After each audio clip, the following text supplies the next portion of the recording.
ইসলামের দৃষ্টিতে মৃত্যুর আগে কিছু লক্ষণ দেখা যেতে পারে, তবে এগুলো সব মানুষের ক্ষেত্রে একরকম হয় না। কোরআন ও হাদিসের আলোকে সাধারণভাবে তিনটি গুরুত্বপূর্ণ লক্ষণ নিচে তুলে ধরা হলো। মৃত্যুর আগে তিনটি লক্ষণ: এক, তাওবা, সুযোগ ও অন্তরে পরিবর্তন আসা। মৃত্যুর আগে অনেকের অন্তরে অনুশোচনা জাগে।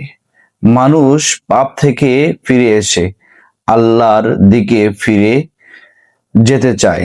পবিত্র কোরআনে সূরাতুন নূরের মধ্যে আল্লাহ তাআলা বলেন, হে মুমিনগণ, তোমরা সবাই আল্লাহর কাছে তওবা করো। ভালো এবং খারাপ অবস্থায় প্রকাশ পাওয়া, অর্থাৎ নেককার ব্যক্তির চেহারা প্রশান্তি ও শান্তি দেখা যায়, আর পাপীর চেহারা ভয় ও অস্থিরতা দেখা যায়। হাদিস শরীফে আসছে, মুমিনের মৃত্যুর কষ্ট সহজ হয়ে যায় আর কাফেরের জন্য কঠিন হয়। সেই মুসলিম শরীফে হাদিসটি উল্লেখ আছে। জিহ্বাহ কালেমা বা আল্লাহর শরণ আসা, অর্থাৎ মুমিনের জন্য মৃত্যু সময় যদি সে লা ইলাহা ইল্লাল্লাহু মুহাম্মাদুর রাসূলুল্লাহ বলা যায়, তার সৌভাগ্য লক্ষণ। হাদিসে আসছে, যার শেষ কথা হবে লা ইলাহা ইল্লাল্লাহু মুহাম্মাদুর রাসূলুল্লাহ, সে জান্নাতে প্রবেশ করবে। আবু দাউদ শরীফে হাদিসটি উল্লেখ আছে।